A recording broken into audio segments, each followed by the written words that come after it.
สบายดีสวัสดีพ่อแม่พี่น้องเมื่อสุขุสุขคนพี่น้องเอ๋ยทางภายในและก็ต่างประเทศพี่น้องก็สวัสดีพี่น้องทางพังไทยนำเด้อพี่น้องเอ๋ยมื้อนี้ว่าวันก็สิไปสวนพี่น้องหลังจากที่ว่าแล้วให้แล้วหน้าก็สิมาไถหัวไถสวนปลูกมักแตงกวาพี่น้องเดี๋ยวแต่เกี่ยวแล้วพี่น้องเอ้ยเขาหันก็ยังบ่ทันได้ปั้นดอกพี่น้องเพราะว่าน้ำหน้ายังบ่ทันแห้งยังเปียกอยู่พี่น้องเอ้ยก็สิมาไถสวนก่อนสั่นได้ปั้นข้าวปั้นน้ำเด้พี่น้องใส่รถไถยันมาพี่น้องเอ้ยนี่ของแท้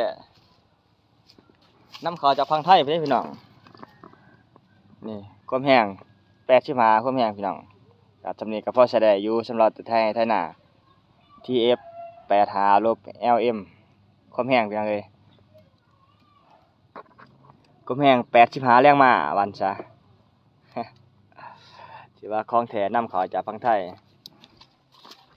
เกียร์นี้เป็นเกียร์สร้างบินพี่น้องตราสร้างบินภาษาไทยนี่ก็ยอดรถไถนาสุดยอดเลยพี่น้องเอ้ยว่าเรื่องไถนาไถคักกะลีพี่น้องโอ้ยจะไถนาบ่ฮัมบ่ลูก หรือว่าลูกจะไถนาจะไถเป็นบ่บ่เป็นท่านนี้กำลังอนามัยอยู่จะประกวดเอาไปไถไปอันนั้นไปจุดนอกบ่ค่อยสิไถเด้ซั่นไปพี่น้องไปไถนาไถสวนไถสวนก่อนพี่น้องเอ้ย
มันเลยแกงกู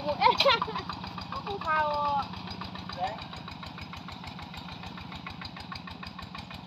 ให้มาจำหัวเลยลูก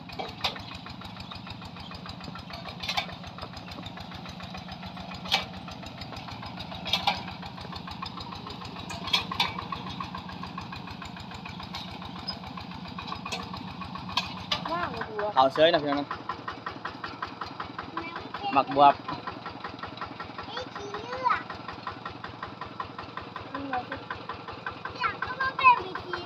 ฟัดพี่น้องเอ้ย แม่จริงๆแม่ก็ขายเดือด ได้ เดือดแม่ก็เปียก ว่าแม่พี่แม่อันนั้น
ยืนอยู่กอง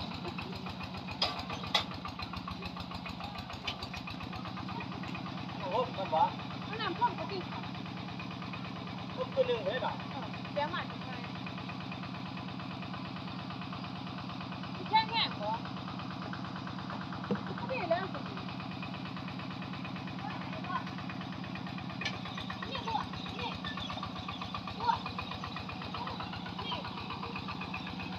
ใส่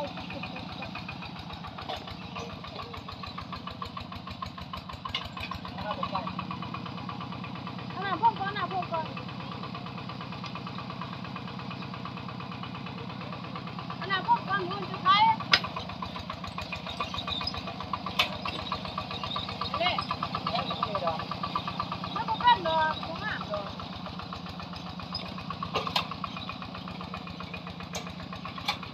อ่า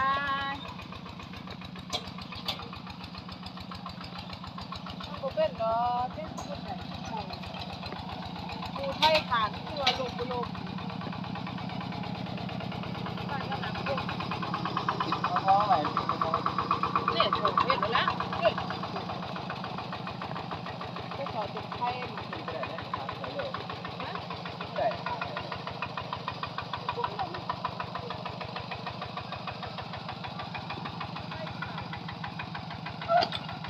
น่ะ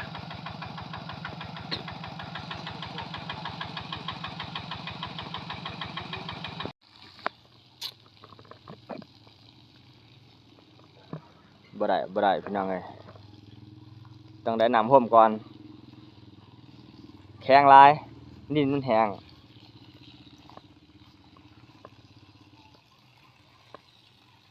ได้น้ำห่มก่อนจึงสิไทยได้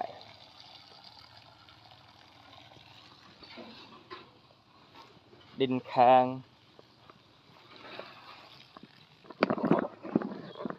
ดินแข็งหลายพี่น้องเอ้ยเดี๋ยวจะน้อยอย่างสิไทยพี่น้องยังห่มน้ำอยู่พี่น้องเอ้ยมื้อนี้คือสิบ่ได้ไทยดอกพี่น้องคือสิแม่นมื้ออื่นพุ่นแหละพี่น้องเอ้ยนะก็ฝากติดตามคลิปต่อไปพี่น้องเอ้ยคือสิแม่นมื้ออื่นพุ่นแหละยังปมน้ำใส่อยู่ก็ติดตามชมคลิปต่อไปพี่น้องเอ้ย